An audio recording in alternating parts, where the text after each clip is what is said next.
Hey, so we're back on eslloungecom again today, as you can see at the top of the screen, and we're going to have a look at a quick quiz which is very similar to part one of the reading and use of English paper from the C2 Cambridge exam, the Proficiency exam, where in the real exam you would have a short text with 8 gaps, and you would have 4 options for each gap, and the words that are very similar or frequently confused, but there's normally a grammatical reason as to why, or a contextual reason as to why one won't fit. On esllounge.com they don't put exact copies of the exam activity, they just put 8 separate sentences, so that can make things a bit more complicated sometimes. But we're just going to have a go at this activity very quickly, see how many you can get right. 8 points from 8 questions, so let's go for it.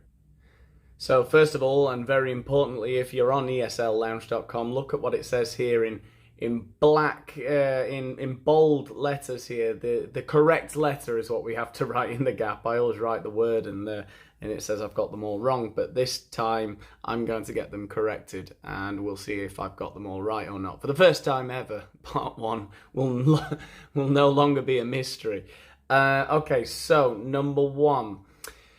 The sales department was with complaints after the faulty washing machine went on sale nationwide. It was attacked, it was flooded, it was wetted, it was sieged.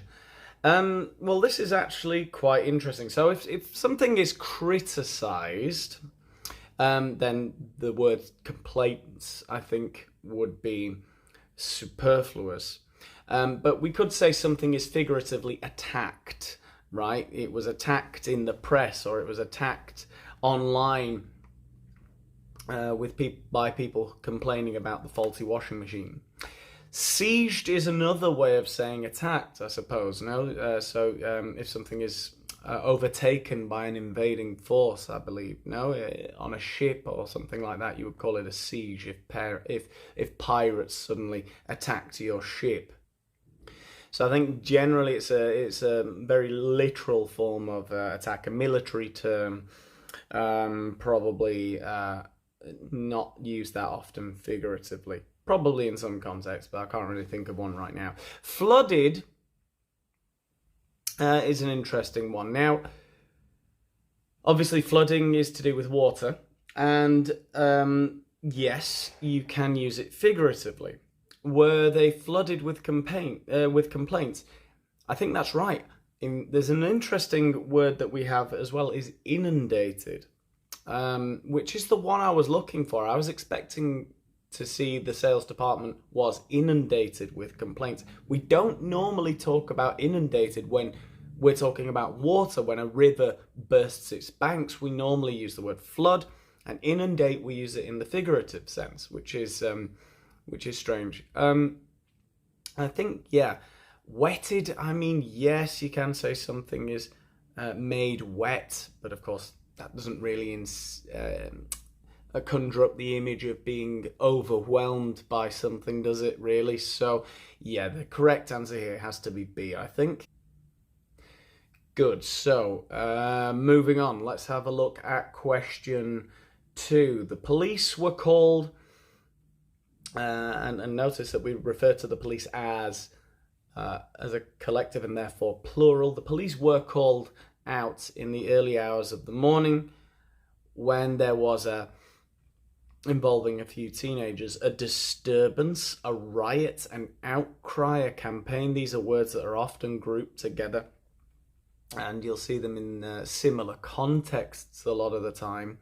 So what did we see? I suppose it was some kind of fight, something that disrupted the peace in some way, involving some teenagers. So some scared pensioners, probably twitching at their curtains, said, "Oh, Marjorie, go and phone the police. There is a disturbance in the street with some youths. There's some yobs behaving antisocially." Antisocially? Yeah. A riot is a much more specific thing. It's when things get out of control. Things go from a peaceful protest and they turn into a riot when people start breaking shop windows, looting. Looting's an interesting word because it often gets confused with the word luto in Spanish. At least, which is the state of mourning when a famous person or an important figure dies. The country is in mourning. Looting is something very different. It's when people steal things from shops with the pretext of it's a riot.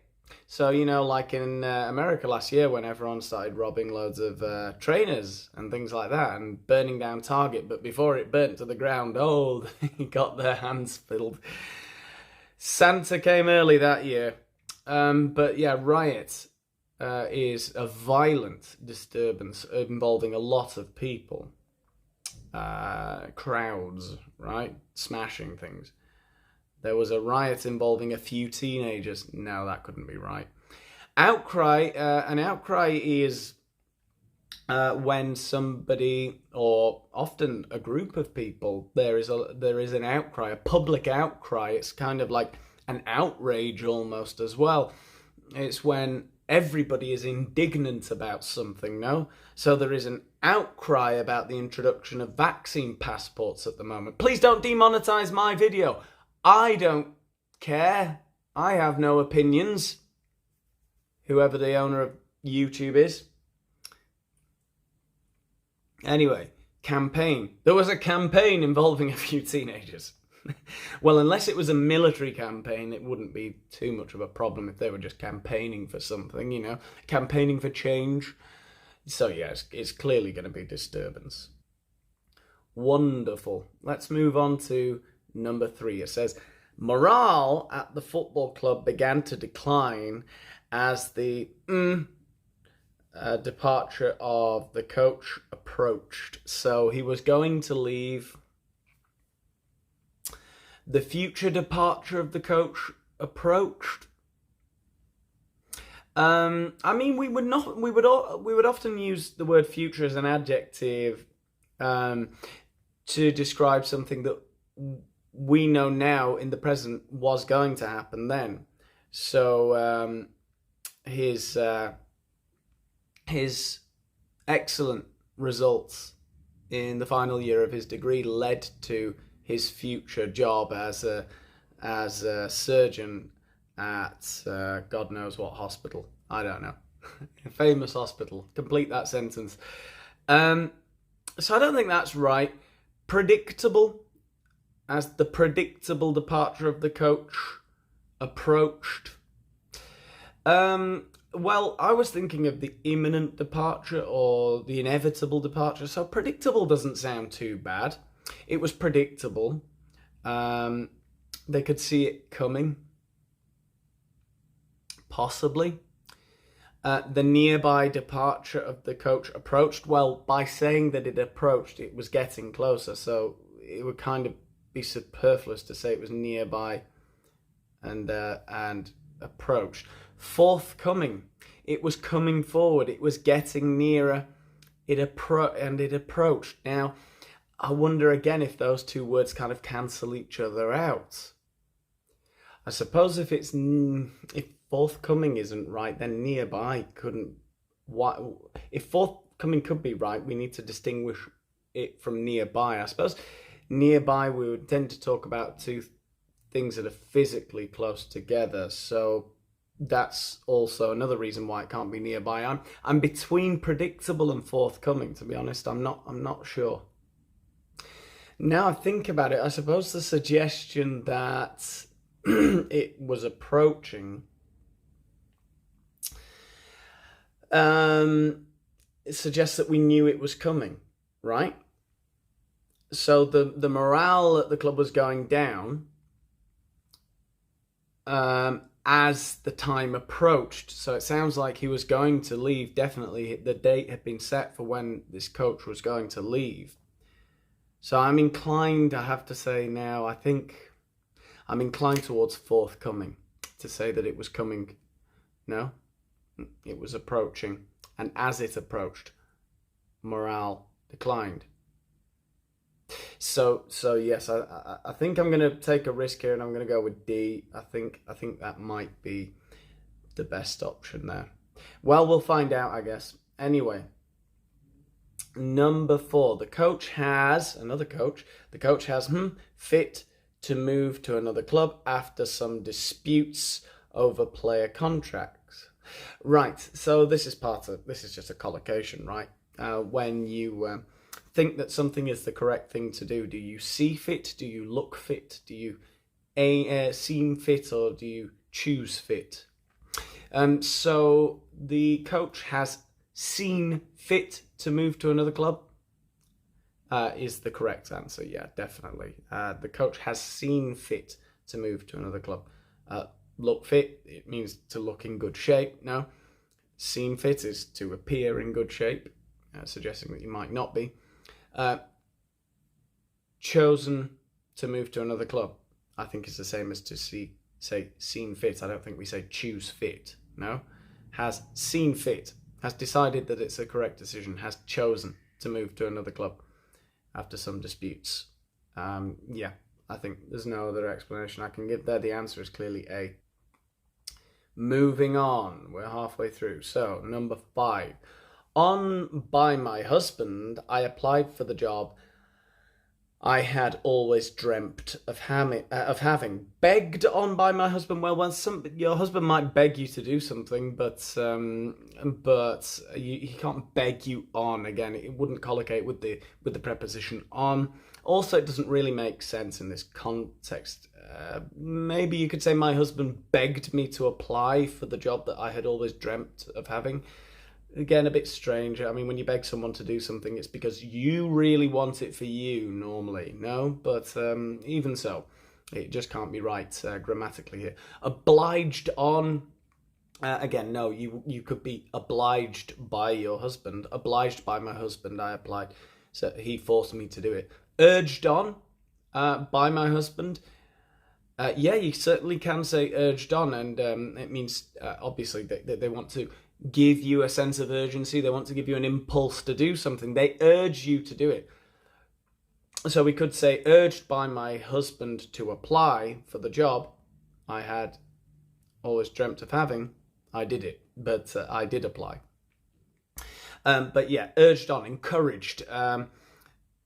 Yeah, I think it has to be urged on. Pleaded on. Again, we don't say pleaded on. So again, it's just a collocation with the word on here. You could say my husband pleaded with me to apply for the job I had always dreamt of having. But no, the answer has to be C here. Okay, moving on to number 6. Let's see what we've got here. As you are no doubt steadily aware, painfully aware, apparently aware, sharply aware, your lies have shown you to be an untrustworthy employee, and we will have to let you go.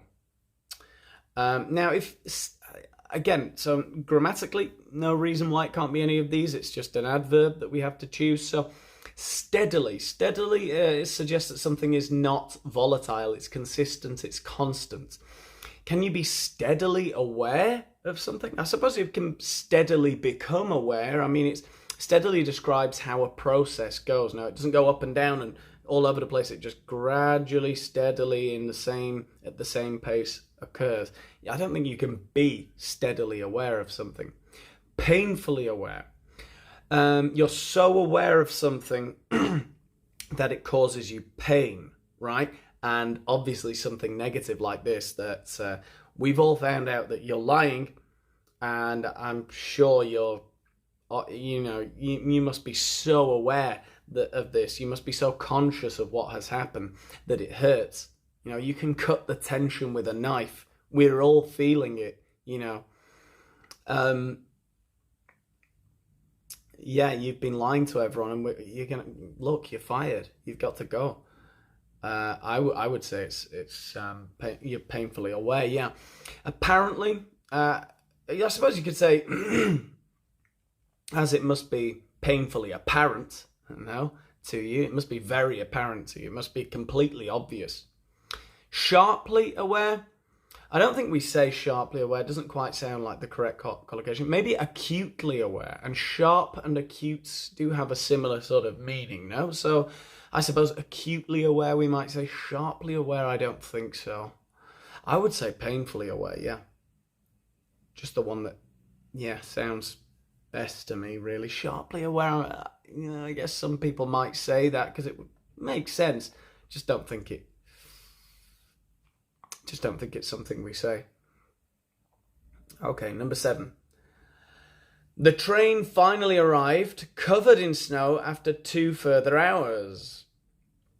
Silly to say, useless to say, wasteful to say, needless to say. When I arrived at the restaurant, there was no sign of Maggie at all. Okay, so I guess this person arrived late, 2 hours late because of a snowstorm that delayed his train. And when he got to the restaurant, of course, obviously, Maggie was not there. You don't need to say it. Needless to say, when I arrived at the restaurant, obviously, there was no sign of Maggie. She had gone. Extremely offended. There were no mobile phones in those days, eh? Silly to say. Something can be silly to say, stupid to say, but not this. Useless to say. We would never say that. Wasteful to say. I understand why we would think of that, but wasteful we tend to think of as something that we, when we misspend our energy or money on something. No, but so I guess figuratively you could make it work. Like it would be wasteful even to mention it. But no, it's needless to say. It's D. Okay, then we're on to the last one, and then we're going to correct them and see how many I got right. Did you ever realize you have an uncanny habit, knack, trick, routine of coming down to the garden just as I am about to serve dinner? Very strange. Yes, it's uncanny. It's almost like how would we describe the word uncanny? Yes, uncanny is kind of like amazing, but it's almost like a supernatural thing, right? It's like, how do you do that? It's an uncanny. What would it be? Habit? An uncanny habit? I mean, a habit is something that you do routinely. I mean, I don't think we would say an uncanny habit. We say a lot of the time that when you look like someone that you have an uncanny resemblance to your dad or whatever. A knack is like an ability. So this could be like an ability. No, it's kind of like you always come down to the kitchen just as I'm about to serve dinner. Did I say the garden? Anyway, the kitchen just as I'm about to serve dinner. You have this kind of a supernatural telepathic ability, this knack of coming to the kitchen just as I'm about to serve dinner. It's very strange. Yeah, that could be right. An uncanny trick? I think we could say an uncanny trick. I just don't think that it's right in this context. Because this isn't a trick, is it? You have an uncanny routine. Again, routine is kind of like a habit. I don't think you could call it uncanny because it's deliberate and... No, I think it has to be knack. So I know knack and trick are kind of linked. I just think, yeah, the right collocation is uncanny knack. Yes, it's kind of like, yeah. That works right. That all looks good. Let's look at the answers. I'm worried about a few of them. My Jeff Bezos evil laugh. Have a look at Jeff Bezos laughing. Anyway, we finished for today. And hey, thank you to all of the new members on the channel. Click the blue button under this video if you want to have a look at the membership options of the channel. If you want to get some exclusive content, early content, and personalized videos made just for you, with all of you answering all of your queries about English learning. And maybe then you can get 8 out of 8 on part 1 of the CPE exam, just like me. Okay, goodbye.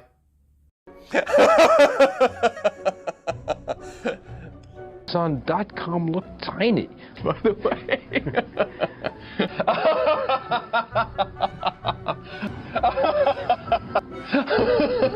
It's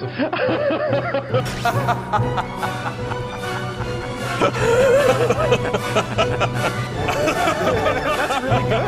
That's supposed to be a bad pun. And then disclosure. No.